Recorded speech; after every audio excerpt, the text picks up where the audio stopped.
Hi all, just Toby here, just reflecting on some questions relating to the annotated bibliography. Just to remind you of the task ahead of you, it's worth 10%. It's in the course overview.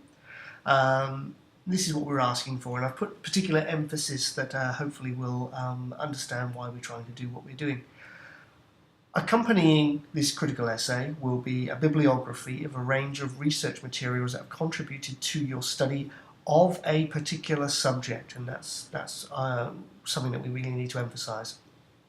The bibliography should serve as a reflection of the sources employed in the critical essay and evidence that you have evaluated the relevance and usefulness of the sources identified.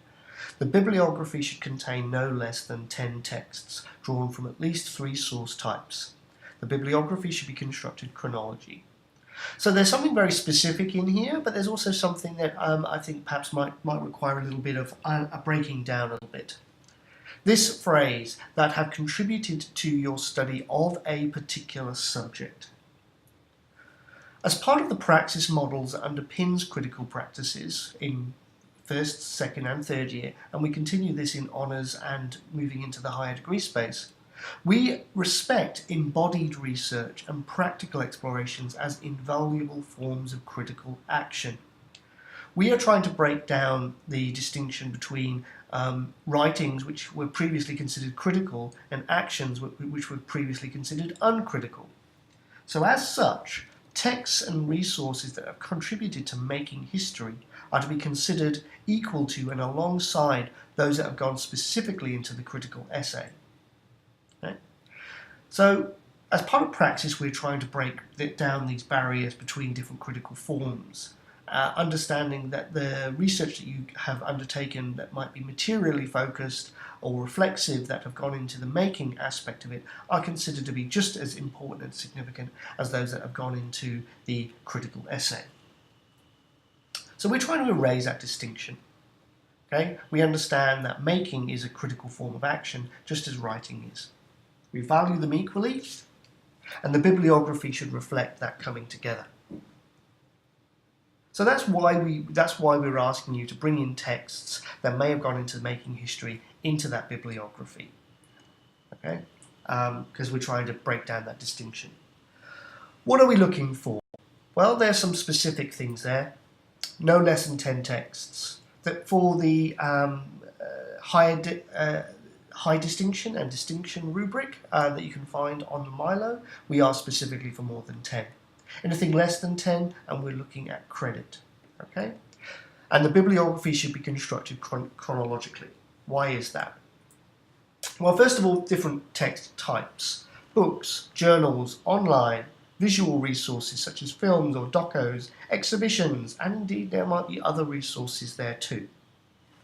We're looking at the breadth of the resources, at least 3 types, and the depth, chronology. How far are you going back? How far is necessary to go back? If you're only considering works produced within the last 2-3 years, you may have missed out on something. Similarly, if you've only considered texts that existed over 50-60 years ago, we might say that you haven't invested enough in contemporary perspectives on a particular subject.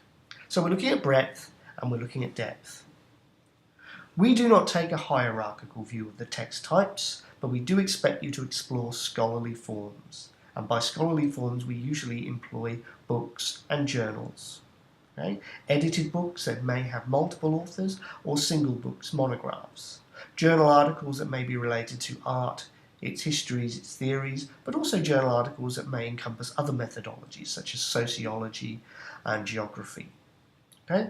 We're not taking a hierarchical view, but we do expect you to explore at least some scholarly forms.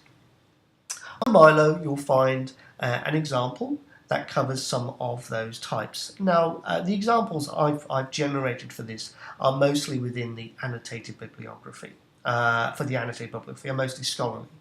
But of course, I'm hoping that you'll be able to increase some breadth there. So just have a look. You'll notice that the Harvard style and Harvard reference style varies from discipline to discipline. What matters to us is consistency.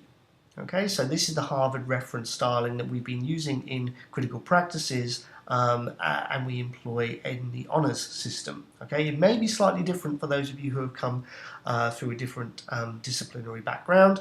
What matters to us in all of this is that you are consistent in its use. That's what matters to us. Finally, just some hints and tips. Please do employ literary text. We encourage it. Novels, poetry, drama.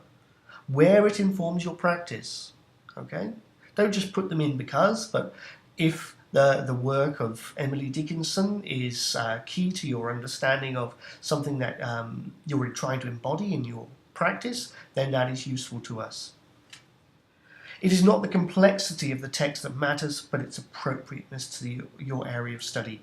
What matters to us is, are you selecting texts that are helping you mobilize, sustain, and engage with your subject matter?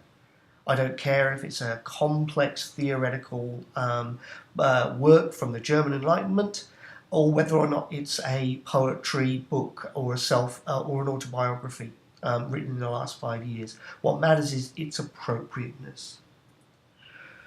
If you're struggling to locate texts or struggling to locate ideas, go through the theory space. There's over 30 texts in there. Some are edited books available as ebooks, and some are PDFs that might relate to it. If you're struggling to locate them, look at the text that they're referring to and try to start unraveling those. And finally, look through the library search presentation in Essay Essentials on Milo if you're uncertain as to how to locate scholarly journals. It's incredibly useful, and I wish you all of the very best with this. Thanks for now.